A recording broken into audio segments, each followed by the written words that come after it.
नमस्कार, मैं आशुतोष कुमार शर्मा और आप सभी का स्वागत है आशुतोष कुमार अनवल में। इससे पहले आज हम लोग ईवीएम निर्माण से मतदान तक भाग 2 देखेंगे। इससे पहले हमने भाग 1 में देखा था कि ईवीएम क्या होता है, ईवीएम के कितने टाइप होते हैं, अभी कौन सा ईवीएम चल रहा है, उनकी संख्या क्या है। आज हम लोग देखेंगे कि वहाँ उसके निर्माण से मतदान तक में कौन कौन सी प्रक्रिया दोहराई जाती है। तो आज जैसे यहाँ पर फ़ोटो दिख रहे हैं, कुछ ऐसा ही ईवीएम के साथ भी होता है। ईवीएम को कहीं ले जाने के समय उन्हीं सुरक्षा उपायों के पालन किए जाते हैं जो कि आरबीआई द्वारा विभिन्न स्थानों पर नकदी को ले जाने के लिए किए जाते हैं। ये हमने आरबीआई को दर्शाया है, ये पैसा है और इनकी जितने सुरक्षा के साथ ये बैंक और दूसरी जगह पैसा को पहुंचाते हैं, उसी तरह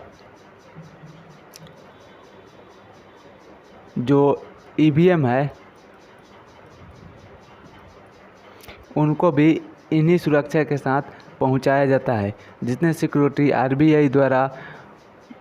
आरबीआई के नकदी पहुंचाने में किया जाता है, उतना ही सुरक्षा का उपयोग ईवीएम द्वारा। इसके बाद हम लोग आते हैं सेकंड पॉइंट पर। ये तो इस चित्र का मतलब ये हुआ कि ये आपका ईवीएम बनाने वाला कारखाना हुआ और मशीनों को कारखाने से निकालकर सीधे जिला मुख्यालयों में भेजा जाता है। बीच में किसी भी जगह या राज्य की राजधानी में इसका भंडारण नहीं किया जाता है।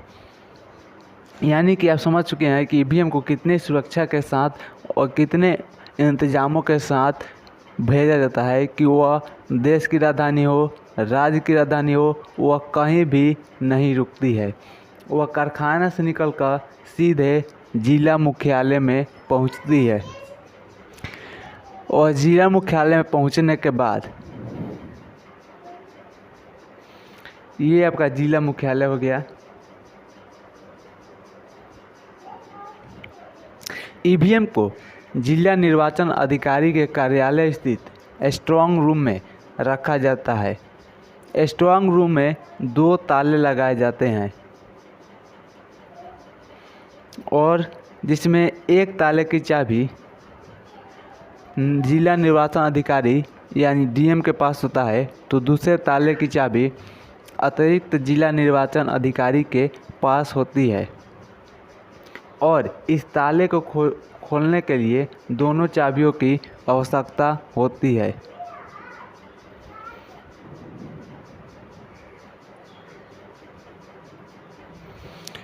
इसके बाद राजनीतिक दलों के प्रतिनिधियों के सामने ईवीएम को इस्तेमाल करने से पहले BEI,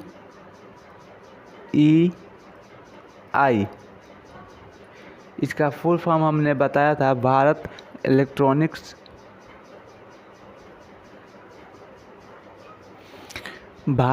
इलेक्ट्रॉनिक्स लिमिटेड और ECIL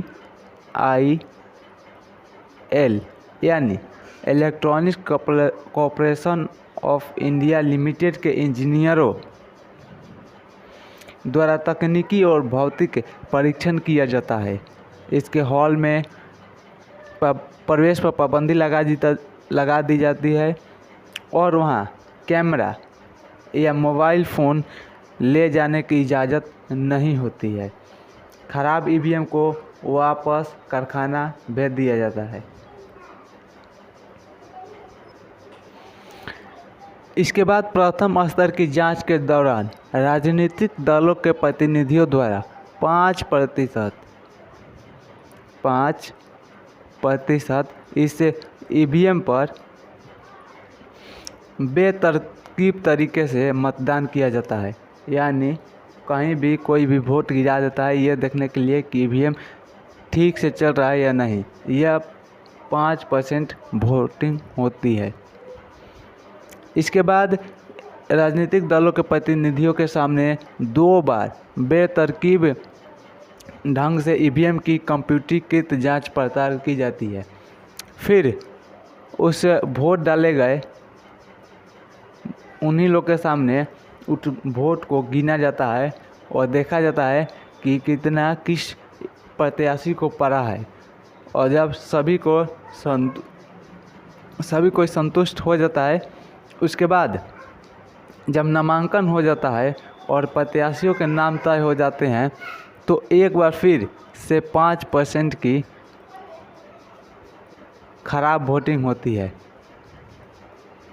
ये देखने के लिए कि जिस प्रत्याशी को जो चुनाव चिन्ह मिला है वह उस पर गिरा है या नहीं।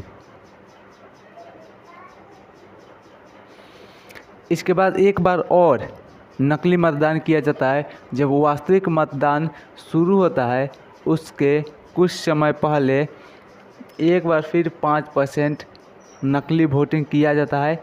उन एजेंटों के सामने जो विभिन्न दलों के प्रतिनिधि बन के वहाँ पर एजेंट जाते हैं, उन एजेंटों के सामने 5% वोटिंग होती है। जब वोटिंग ख़त्म हो जाता है तो निर्वाचन अधिकारी बंद यानी क्लोज का बटन दबाते हैं और ईवीएम को सील कर दिया जाता है। इस सील पर मतदान कराने वाले एजेंट का सिग्नेचर होता है।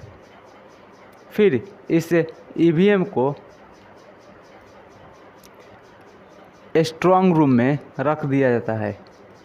इस स्ट्रॉन्ग रूम में रख दिया जाता है और यहाँ पर 24 आवर्स सुरक्षा होती है।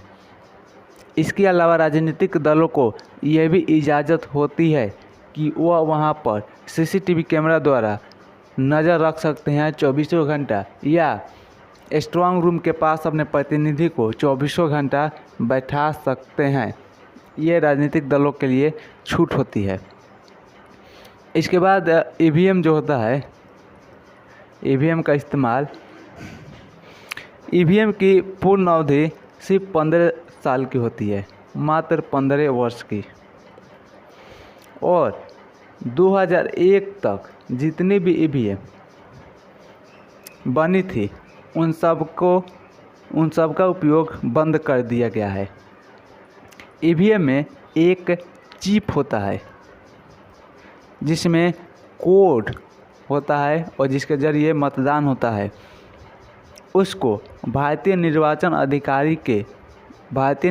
आयोग के अधिकारी के समक्ष नष्ट कर दिया जाता है, यानी उसको नष्ट कर दिया जाता है।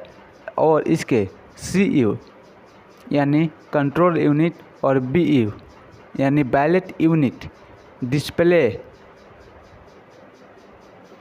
डिस्प्ले यूनिट, इन सब को प्लास्टिक कवर से हटाने के बाद नष्ट कर दिया जाता है।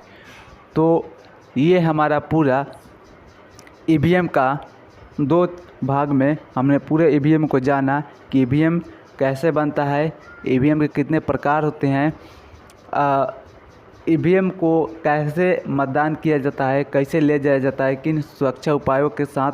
अगर वीडियो अच्छा लगा हो तो लाइक और शेयर करना ना भूलें। चैनल पहली बार आए हैं तो सब्सक्राइब ज़रूर करें।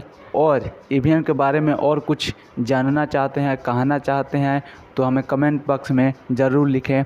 तब तक के लिए देखते रहिए आशुतोष कुमार अनवल। आप सभी का धन्यवाद। नमस्कार।